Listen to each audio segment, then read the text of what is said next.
Assalamu alaikum wa rahmatullahi wa barakatuh. Alhamdulillahi rabbil alamin. Wassalatu wassalamu ala ashrafil mursalin Sayyidina Muhammad ajma'in wa ba'd. Ndugu zangu, karibuni kwa mara nyingine tena katika chaneli yetu ya KR 255 TV. Ni chaneli ambayo kwamba huwa inakupa elimu mbalimbali ya viumbe wenye kuonekana na wasioonekana. Ni chaneli ambayo kwamba huwa inakupa elimu, inakuelimisha ili uweze kuangalia maisha yako katika hii dunia yanakwendaje.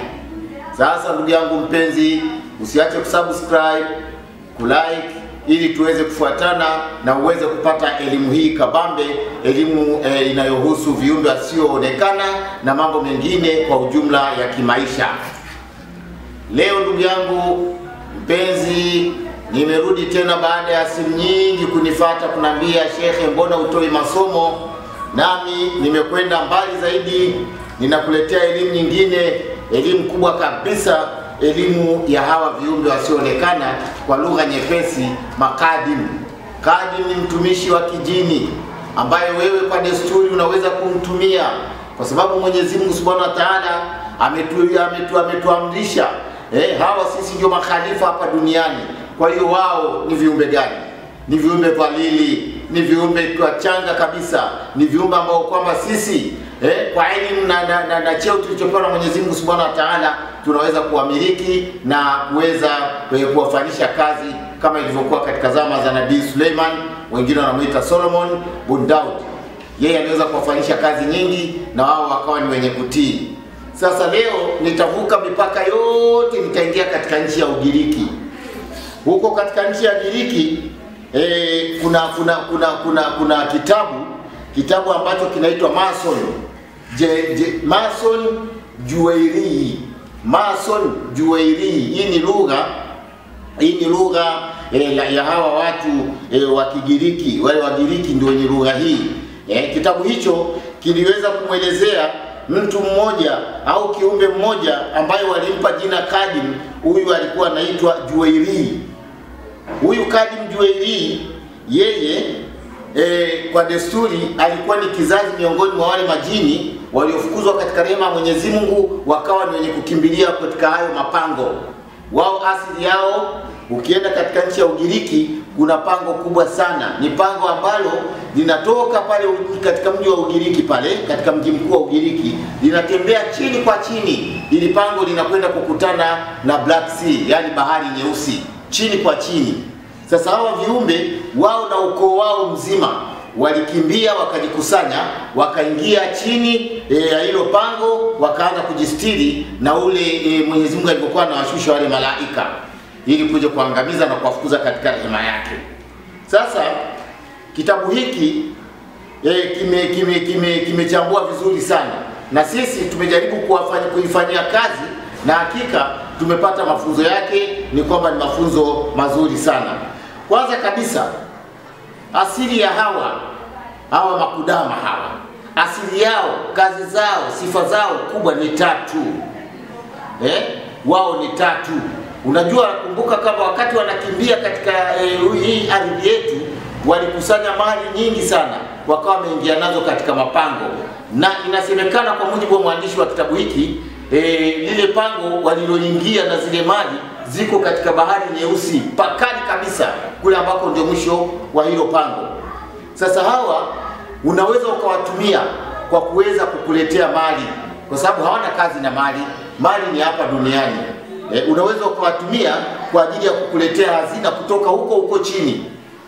Wao inavyosemekana katika nchi ya Ugiriki huwa wanafanya biashara na mataifa makubwa. Mfano, wanachukua dhahabu wanamuuzia Amerika, wanachukua lulu wanamuuzia Iraki, wanachukua nini. Yani ndivyo wanavyofanya biashara na kuingiza yale mafedha. Na yale mafedha hayana kazi. Wakikuchunuku basi ndio unakwenda unachimba shimo la choo, unakutana na dhahabu. Mashaallah, unaanza kujisifu. Kwa hiyo hawa ni hao viumbe ambao wanaitwa Juwairi. Jambo lingine au sifa nyingine, wao huwa wanapenda sana kuheshimiwa. Ndio maana walijikusanya kama familia wakakimbia chini. Sasa kwa desturi wao huwa wanajiona kwamba ni wakubwa. Kwa hiyo unapomchukua huyu Juwairi, ukaamua kumtengeneza vizuri, ukaamua kukubaliana naye, hakika yake yeye kwanza anaweza akakupa mali. Jambo la pili, unaweza kuwa na heshima kubwa sana huko kazini, uheshimiki, lakini kwa Juwairi utaweza kupata heshima kubwa. Ima utaweza kupanda cheo, kama wewe ni mtumishi unaangalia miaka 3, 4, 5 upandi cheo kwa ajili ya huyu Juwairi. Ukienda naye sawa, unaweza ukapanda cheo. Unaona? Halafu jambo lingine, huwa ni wabishi, huwa hawapendi mara nyingi kushindwa. Kwa hiyo katika maisha yako, kwa kuwatumia hawa, jambo lolote unaloliona kwamba huko mbele linakuletea tabu, huku mbele linakuletea kiza, basi wao huwa wanapenda sana kukabiliana na tatizo lolote lile. Sasa hawa, kutokana na history hii, ndio sababu katika hiki kitabu kwa lugha ya Kiarabu wanapokuwa wanatoa mali, kile kipengele kinaitwa sin. Halafu hii kuheshimiwa kimepewa jina la dari. Halafu mim ni ile hali ya kukabiliana na matatizo. Ndio sababu ukiangalia kwa ufupi Saddam, yule mzazi wake na Saddam Hussein alisoma kitabu hiki, alipomzaa mtoto wake ndio akamwita Saddam. Jina la Saddam limeanzia hapa kwa sababu ya ufafanuzi huu. Kwa hiyo ndugu yangu, kwa kutegemea mambo haya matatu kwamba yule rais angeweza kuwa nayo, ndio sababu akachukua haya mambo matatu ambayo ni sini, dali na mimu, ambayo nimekupa ufafanuzi wake na faida zake. Sini inasimama kwa mali, dali inasimama kwa ajili ya kule kuheshimiwa, unapata heshima, na mimu inakuja kwa ajili ya kukabiliana na matatizo na wakati wowote uliokuwa mgumu. Sasa ndugu yangu, pale Ugiriki watu wameweza kutumia elimu nyingi, na ndio sababu unakuta mtu unasema Ugiriki bwana wanapenda sana mizimu ya kuchinja hii. Lakini si kweli kwamba wanaifananisha na hawa kina Juwairi, hapana. Ile huwa wanapenda Wagiriki kutoa sadaka kwa ajili ya ile enzi ya Nabii Adamu alayhi salatu wassalam. Ugiriki chini kwa chini katika ile bahari nyeusi, huko ndiko wanapokuwa makao yao. Sasa utajiuliza kwamba sisi hawa tunaweza tukawaita kwa njia gani? Tunaweza tukawaita kwa njia gani ili kuweza kutupa msaada? Ukweli ni kwamba tunapotaka kuwaita hawa, unachukua pembe ya ng'ombe mweusi. Pembe ya ng'ombe mweusi. Uhakikishe kabisa pembe hiyo unayochukua ni ya ng'ombe mweusi. Yule ng'ombe mweusi unapochukua lile pembe lake, kuna majina unaandika ya wafalme wale waliokuwepo wakati wa majini. Ni majina 17 ya wale wafalme wa koo mbalimbali za kimajini. Ukishaziandika katika lugha yoyote ile uliwayo unayoandika, unafukizia ubani unaitwa jawi. Mavumba yanaitwa jawi. Huu mavumba unapoija yanaitwa jawi, utafukiza kama kilo 4.5. Ukiwa unafusha unazungusha, unafusha unazungusha, unafusha unazungusha. Na ni bora zaidi kama utakuwa umeyafahamu yale majina, unakuwa unarudia kuyatamka.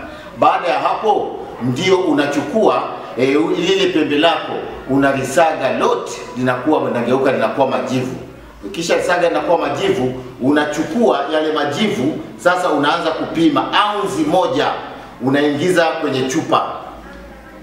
kwenye chupa ndogo kama hii. Ounce moja, ounce. Sijui kwa Kiswahili tutahitaji, lakini ni ounce moja unaingiza humu. Ukishaingiza humu, unaifunika na kitambaa chako cheupe kama unavyoona hii. Ukishaifunika na kitambaa chako cheupe, ndani ya siku saba tayari huyu anakuwa amekwisha kaa hadhiri. Akishafika siku 7, ukifungua kujua dalili, utaona yamegeuka, ule unga umegeuka, umekuwa ni maji.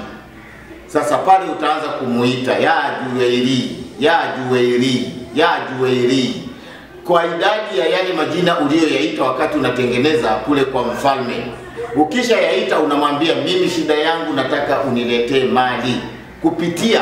Wengi wanasahau, ndugu zangu wapenzi, wewe unapotuma mali unasema tu niletee mali basi. Sasa yeye akuletee kwa njia gani? Unamwambia nataka mali kupitia hii 1, 2, 3, 4. Nataka mali kupitia kazi yangu. nataka mali kupitia biashara zangu, nataka mali labda niokote tu nikiwa natembea barabarani, au nataka mali ya kuletewa nyumbani. Sasa hiyo ni kadari ambayo Mwenyezi Mungu Subhanahu wa Ta'ala atakuwa amekuwezesha kadiri ya ufahamu wako. Kwa hiyo ndugu yangu, usipende sana, nimekueleza njia zake za kuweza kutengeneza, ni hata wewe unaweza ukatengeneza, ili mradi tu uweze kuwasiliana na mimi, nikupe idadi yale majina, uweze kuyarudia na kuyarudia na kuyarudia, uweze kumiliki. Ukinipa kazi hiyo mimi kwamba nikutengenezee, usisikitike, kwa sababu gharama zake zitakuwa ni kubwa mno. Kwa hiyo ndugu yangu katika hisani, usiache kusubscribe katika chaneli hii, na naomba ufuatane na mimi kwa ajili ya viumbe wengine wengi wanaokuja. Ni mimi Daud ibn Abdallah wa Sagai, na kukaribisha, karibu katika chaneli yetu RK 255 TV. Karibu ndugu mtazamaji, tufuatane tuweze kuendelea, tuweze kumaliza mambo haya. Assalamu alaikum wa rahmatullahi wa barakatuh.